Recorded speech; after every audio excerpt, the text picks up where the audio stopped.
साधारणतः हम दुनिया के बारे में बहुत कम जानते हैं, दुनिया की चीजों के बारे में बहुत कम जानते हैं या दुनिया को कम ही जानने का प्रयत्न करते हैं। कारण यह है कि हमारे पास न तो इतना वक्त है, न इतनी बुद्धि है कि सभी चीजों के बारे में सब कुछ जान जाएं। जब हम स्वयं को ही नहीं जान पाते तो दुनिया को जानने का दावा करना कितनी बड़िद्धी मूर्खता है। जितनी बातें हमें मालूम है उनमें भी कुछ बातें सही होती हैं तो कुछ बातें भ्रमात्मक ही होती हैं। ऐसा ही ज्ञान, साधारण ज्ञान, विश्वास, मत या ओपिनियन है। जानने की उत्कंठा प्रत्येक मनुष्य में होती है। सभी उन चीजों के बारे में जानना चाहते हैं जिनसे उनका संपर्क होता है। इस वीडियो में क्या है, यही जानने के लिए तो हम इसे देख रहे हैं। जानना हम इसलिए चाहते हैं कि यही हमारा स्वभाव है। मनुष्य सोचने वाला प्राणी है, इसलिए किसी भी अनजानी चीज के बारे में वह सोचता है और उसे जानना चाहता है। जानने का अर्थ है ज्ञान प्राप्त करना। इस प्रकार जिज्ञासा मनुष्य के स्वभाव का अभिन्न हिस्सा है। यह एक ऐसी अंतर्निहित भावना है जो हमें उन चीजों को जानने की प्रेरणा देती है जो हमारे चारों ओर हैं। जब हम किसी पुस्तक को पढ़ते हैं या किसी विषय पर विचार करते हैं तो हमारा उद्देश्य उस विषय वस्तु या घटनाओं को जानना और समझना ही होता है। इस उत्सुकता का स्रोत मानव की चिंतनशीलता है। थॉट प्रोसेस है जो उसे अन्य जीवों से अलग बनाती है। वे नई चीजें खोज करने से लेकर किताबें पढ़ने तक हर चीज में जानने की चाहत ही हमें आगे बढ़ाती है। हमारे ज्ञान का स्तर जैसे जैसे बढ़ता है वैसे ही जीवन में स्थायित्व, संतुष्टि, आनंद का स्तर बढ़ता है। किसी भी वस्तु का वास्तविक ज्ञान तो तब होता है जब हम उसका वास्तविक स्वरूप जान ले, अर्थात जो चीज जैसी हो उसको वैसा ही जाने या वैसा ही विचार करें। साधारण ज्ञान में वास्तविकता को हम जानते हैं या नहीं, इसे जानने के लिए परीक्षा और मीमांसा की आवश्यकता होती है। पर यह संभव नहीं है कि कोई सभी बातों की स्वयं परीक्षा या मीमांसा कर ले। इसलिए विश्व के पदार्थों का अलग अलग वर्ग बना दिया गया है। प्रकृति के विशिष्ट वर्गों का सुव्यवस्थित अध्ययन ही विज्ञान कहा जाता है।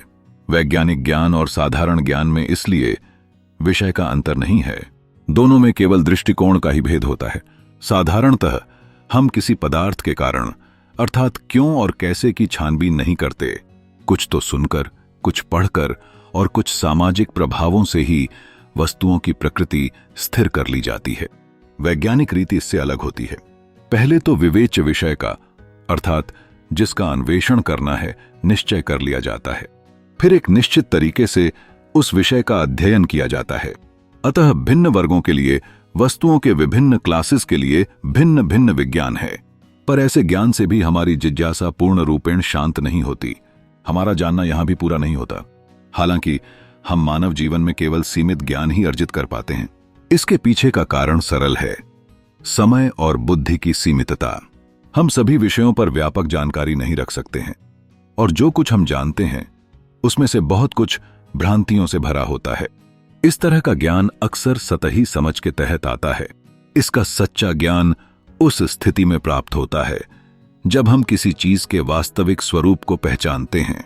इसलिए ज्ञान के विभिन्न स्तरों का सटीक परीक्षण और विवेचना आवश्यक होती है। ज्ञान और विज्ञान के विभिन्न वर्गों के अध्ययन से यह स्पष्ट होता है कि वास्तविकता को समझने के लिए एक व्यवस्थित दृष्टिकोण की आवश्यकता होती है। वैज्ञानिक दृष्टिकोण के तहत हम किसी विषय का गहराई से विश्लेषण करते हैं और उसके मूल कारणों को समझने का प्रयास करते हैं। यद्यपि वैज्ञानिक ज्ञान हमें विश्व की एक विस्तृत दृष्टि देता है, लेकिन फिर भी हमारी जिज्ञासा कभी खत्म नहीं होती। सोचें, क्या किसी एक ज्ञान की परिभाषा हमें पूरी सत्यता तक पहुंचाती है? वास्तविक जानना तो उसे कहेंगे जिसे जानकर फिर कुछ जानना बाकी न रहे। विश्व के वर्गों का अलग अलग अध्ययन करने से विश्व का उसकी संपूर्णता में हमें ज्ञान नहीं होता।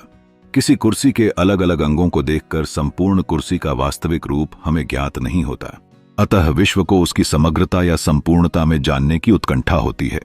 विश्व को उसकी संपूर्णता में जानने की जो मानसिक चेष्टा की जाती है उसे ही दर्शन या फिलॉसफी कहा जाता है। अतः दर्शन या फिलॉसफी एक ऐसा माध्यम है जो हमारे समग्र ज्ञान की इच्छा को पूरा करता है। जब हम विश्व को उसकी संपूर्णता में जानने का प्रयत्न करते हैं तब हम अपने आसपास की चीजों के संबंध में गहराई से सोचते हैं। चाहे वह भारतीय दर्शन हो या पश्चिमी, प्रत्येक संस्कृति और देश की अपनी जिज्ञासा के अनुसार एक विशिष्ट दर्शन है। इस तरह मानव जिज्ञासा का महत्व न केवल ज्ञान की विभिन्न शाखाओं में बल्कि दर्शन के क्षेत्र में भी अभिव्यक्त होता है। यह वही जिज्ञासा है जो हमें जीवन और अस्तित्व के प्रश्नों की खोज में आगे बढ़ने का प्रेरणा देती है। मनुष्य चाहे पश्चिम का हो या पूरब का, वह मनुष्य है। मनुष्य होने के नाते सोचना उसकी स्वाभाविक क्रिया है। अतः अपनी संस्कृति, देशकाल, परिस्थितियों, विचारकों के अनुसार प्रत्येक देश का अपना दर्शन होता है। दृष्टिकोण में अंतर भले ही हो, पर किसी भी देश के दर्शन की उत्पत्ति जिज्ञासा की शांति के लिए ही होती है। भारतीय दर्शन का भी प्रारंभ ऐसे ही हुआ है। हमारे वैदिक काल के दर्शन का भी, जिससे अन्य शाखाएं फूटी हैं, स्रोत मानव जिज्ञासा ही है। अतः दार्शनिक ज्ञान की भी उत्पत्ति साधारण और वैज्ञानिक ज्ञान की भांति मनुष्य की जिज्ञासा से ही होती है। दर्शन में हम विश्व को उसकी संपूर्णता में जानने का मानसिक प्रयत्न करते हैं।